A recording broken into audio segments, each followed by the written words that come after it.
Hey there folks, welcome. It is the 9th of August. I think in the last video I said it's the 8th, which was yesterday. I think I said it was the 8th of December. I think I must have been on another planet or something. Anyway, I fired this kiln last night, or finished it last night. Currently I have it closed off down there, the air, the burner port down there. You see the where the burner is, it's closed off. I've also had these pieces of kiln shelving here because we had quite a bit of wind last night, and in fact during the night we had a lot of rain. In fact, over here on this shelf you can see how the rain has come in. I should have shut the door, but I didn't. Anyway, yeah, just thought I'd show you the kiln graph that I plotted. Basically, temperature against time, with a slow rise in the early phase of the kiln because of the raw nature of the pots, not being bisque fired but being raw clay, and then gradually climbing.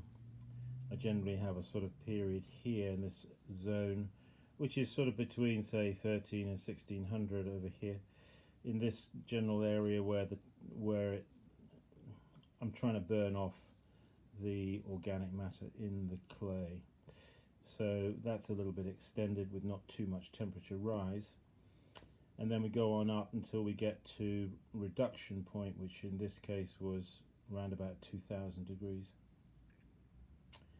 And then we continued the reduction, maintaining flame out of the chimney here, and also keeping eye on the pyrometer that the temperature rise was sufficiently high enough so that we were making some progress in temperature rise, until we ultimately finished at 2305 on the pyro. Of course, pyrometers don't read accurately generally, so you have to get to know the pyro. This one reads actually probably about 50 degrees less than what the actual temperature is, because the cone 10 is over. We'll open a kiln in a minute, I'll show you.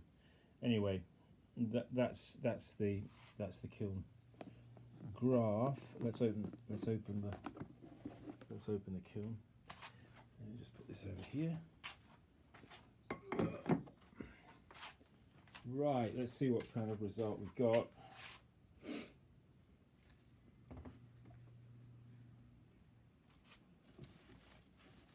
I'm just going to make sure this is clicked into position here a minute. There we go. So I did open this earlier on just briefly, but that's what we're looking at. So the things that we want to look for are the melt of the glaze, the reduction, and also, if we're using oxides, how have the oxides performed. These pots are actually still warm. So there you see, just bring it out here in the light a bit. So you look at the clay body underneath there, see how brown that is? That's indicating to me a pretty good reduction. We can also look at the glaze. We can see that it's nicely matured, the melt, and the oxides in this case very nice, come out very nicely. My foxglove hand painted decoration, and the oxides look bright, and yeah, what is not to like? Put them on the shelf. grab another one. So this is another tankard, but just wood ash from my wood stove sprayed over the outside. Here, this kind of yellowish, spotty patina. Impressing wheel around base and base of handle. Yeah, nice oxides up there. Actually, with the I did a couple of these. I tried to do a fish on the handle there, you see. So perhaps it came out a little heavier, the cobalt, than I would have chosen, but yeah, that's a thing with oxides, to get the right thickness, you know. These are all things that we learn, you know, as we go. It's a learning curve. Another one of those, pretty much the same. Again, I was a bit heavy on the fish. Yeah, different decorating, impressing wheel around base. Quite nice, quite nice, quite nice. All right, let's grab this guy in the middle there. Yeah, as always, if there's any of these pots that anybody that you like, that grab you for some reason, then write to me, simonleachpottery@gmail.com, and everything is available. So yeah, just grab a timestamp on the video and write to me. Send me the timestamp and I'll tell you if it's available. Let's get it in the sunlight.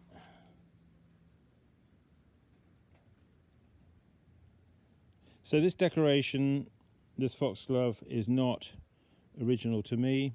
It's really my father's, from his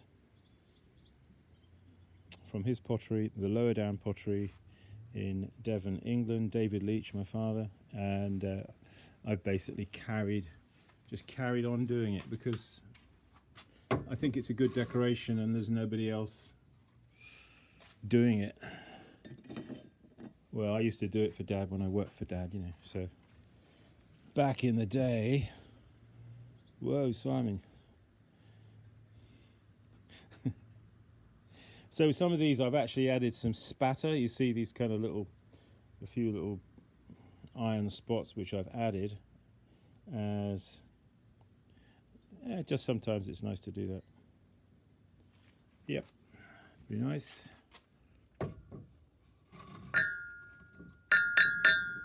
Yeah, pots that sing.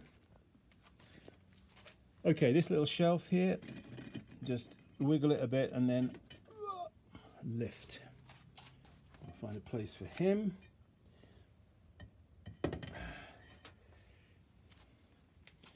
So, right, let's just have a look at the cone. There you see cone 10 here. We'll whip him out. We'll put him there. All right, that is cone 10, nicely over. That's what we want. So there's a little bit of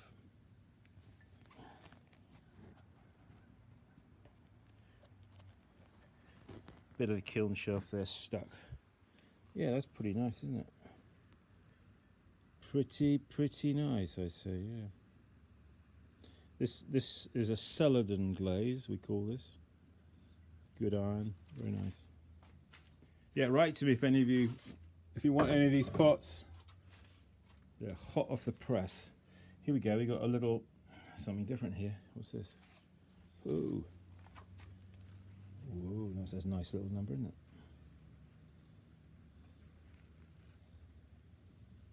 A little picture with a foxglove. Yeah, we'll grind these off afterwards. All of this that's on the bottom here, it just comes off easily. Yeah, quite nice, I'd say that. Quite nice, yes, quite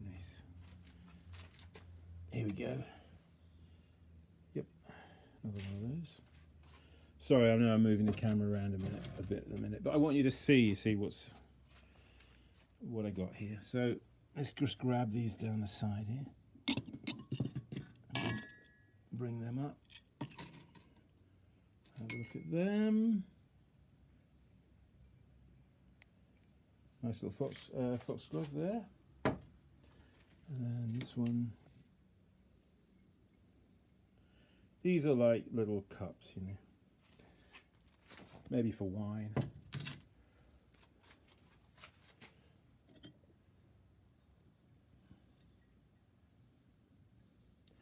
Pretty good consistent result, I would say. Good reduction, good glaze melt, good oxides. Yeah, quite nice.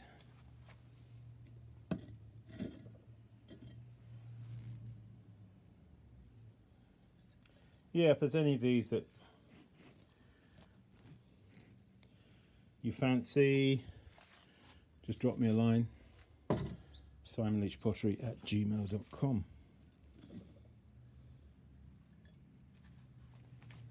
If I sell it to you, I haven't got to go through the rigmarole of putting it online. Kind of easier. Let's see if we can sell a whole kiln. That'd be good.